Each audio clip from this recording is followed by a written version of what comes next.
आपका नाम और आपका भी पेपर देगा, कैसा पेपर रहा? मेरा नाम गर्वित बिरानी है।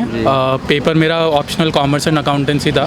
फर्स्ट पेपर था जो FMFI प्रैक्टिकल्स और थियरी का मिक्स होता है, तो ओवरऑल अच्छा पेपर था, डिसेंट तो था। आपका कौन सा अटैम्प्ट था, मीडियम क्या? मेरा ये थर्ड अटैम्प्ट है, सेकंड मेंस है और मीडियम मेरा इंग्लिश है। तो लास्ट ईयर देखें तो जैसे आप इस बार फिर से मेंस लिख रहे हैं, तो आपका ऑप्शनल में कितना स्कोर रहा था? क्या इस ऑप्शनल में कम नंबर आए थे इसलिए आप इंटरव्यू तक नहीं पहुँचे?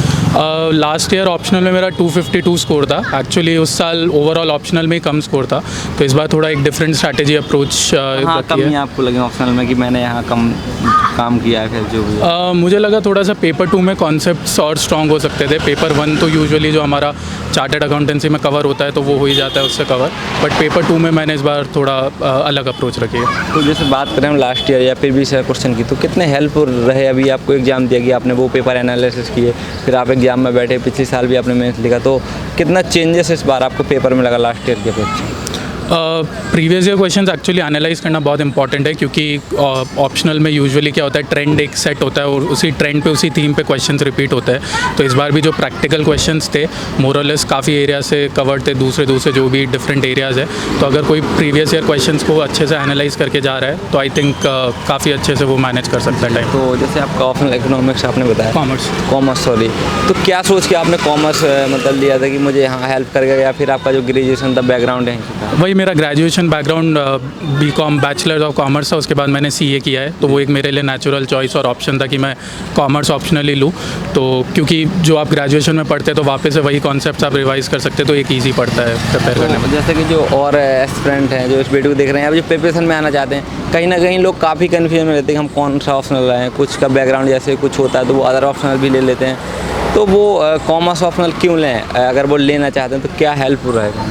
मेरे हिसाब से ऑप्शनल चूज़ करते टाइम इंपॉर्टेंट क्राइटेरिया ये होना चाहिए कि आपका इंटरेस्ट, कोर इंटरेस्ट कहाँ लाया करता है। आप ये भी देख सकते हैं कि आपने ग्रेजुएशन किस फील्ड में किया। अगर आपको लगता है कि जिस एरिया या फील्ड में आपने ग्रेजुएशन किया वहाँ पे आपका ओवरऑल इंटरेस्ट लाया करता है और आप एक बार UPSC के सिलेबस से उसको कंपेयर करके देखें, तो अगर आपका इंटरेस्ट उसमें बनता है, आपको लगता है कर सकते हैं, तो आई थिंक वो ऑप्शनल आपको चूज़ करना चाहिए।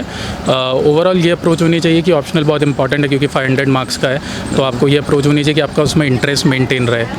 बात करना जैसे भैया आपने बताया, तो जैसे कितना स्कोरिंग रहता है कि एवरेज देखें तो जैसे और काफ़ी ऑप्शन होते हैं जैसे ज्योग्राफी तमाम प्रकार के, तो वो एक स्कोरिंग ऐसा क्राइटेरिया रहता है कि इतने मार्क्स इसमें आ जाएंगे, या पेपर मीडियम भी जाए अच्छा भी नहीं आया उतना, तो इसका क्या रहता है? इसका यूजुअली ऐसे रहता है कि मतलब 2 पार्ट्स में डिवाइड है। तो एक टेक्निकल ऑप्शनल्स होते हैं जो हमारे अकाउंट्स, कॉमर्स, इंजीनियरिंग और इकोनॉमिक्स वाले ऑप्शनल हो गए।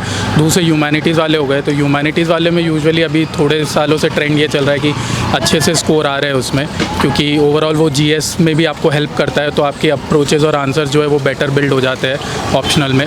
बट अगर किसी का टेक्निकल ग्रेजुएशन टेक्निकल एरियाज़ में, तो वो उसके साथ भी जा सकता है। कितना भैया बुक्स की, तो कौन कौन सी इसमें बुक्स पढ़ी और कितना टाइम दिया? जैसे GS वगैरह के भी अभी पेपर आपके बीच में थे तो गैप उतना नहीं मिलता है, फिर अभी 5 दिन का गैप था, तो उसमें आपने ऑप्शनल को कितना टाइम दिया? और इसके पहले जब आप प्रीलिम्स में आपका जब सिलेक्शन हो गया, रिजल्ट आ गया, तो कितना टाइम बीच में दिया आपने?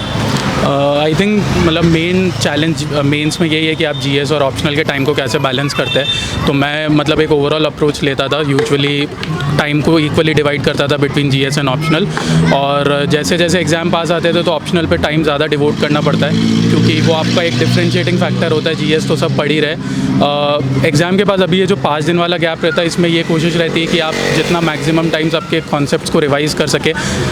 इसके लिए ज़रूरी कि अगर आपके पास शॉर्ट नोट्स बने हैं तो वो काफ़ी हेल्प करते हैं, कम टाइम में आप चीज़ों को रिवाइज़ कर सकते हैं। तो मेन इंपॉर्टेंट टास्क कंसोलिडेशन का हो जाता है। अगर आपके पेपर 1 पेपर 2 दोनों के नोट्स काफ़ी कंसोलिडेटेड है तो आप बहुत अच्छे से रिवीजन कर सकते हैं और कम टाइम में आप काफ़ी चीज़ें रिवाइज़ कर सकते हैं। जो इसकी बुक्स हैं, जो प्रेफरेंस बुक हैं, जो मैन कॉमर्स ऑप्शनल में तो यूजुअली अगर कोई CA है तो वो उसके ग्रेजुएशन की बुक्स यूज़ कर सकता है, या फिर जो इंस्टीट्यूट की बुक्स होती है। मार्केट में रैंकर्स क्लासेस का भी मटेरियल आता है तो वो भी काफ़ी हेल्पफुल है। तो जो भी आप मटेरियल फॉलो कर रहे हैं आप इंश्योर करें कि उसके आप आपके पास शॉर्ट नोट्स बने पड़े हैं तो शॉर्ट नोट्स से काफ़ी रिवीजन कंसोलिडेशन करने में ईजी होता है और आप काफ़ी मतलब कम टाइम में रिवाइज कर सकते हैं। जैसे बात करें टाइम की, तो इसको कितने घंटे मतलब एक ऑप्शनल को टाइम देना चाहिए दिन में? जैसे आप 8 घंटे स्टडी कर रहे हैं लगातार, तो 6 घंटे किसी और को दे रहे हैं, 2 घंटे, कितना टाइम देना चाहिए? मतलब वो डिपेंड करता है कि आपका क्या ऑप्शनल है और आपका लेवल ऑफ प्रिपरेशन कैसा है। यूजुअली अगर आपको लगता है कि आपका मतलब लेवल ऑफ प्रिपरेशन अच्छा है और आप मतलब कंसोलिडेट कर पा रहे चीज़ें, तो मेरे हिसाब से आप एक बैलेंस बना के चल सकते हैं जीएस और ऑप्शनल में, और दोनों को इक्वली टाइम दे सकते हैं। बट अगेन ये सब डिपेंड करता है कि आपका लेवल ऑफ प्रिपरेशन कैसा है। तो अगर मान लीजिए अगर आपका ऑप्शनल कम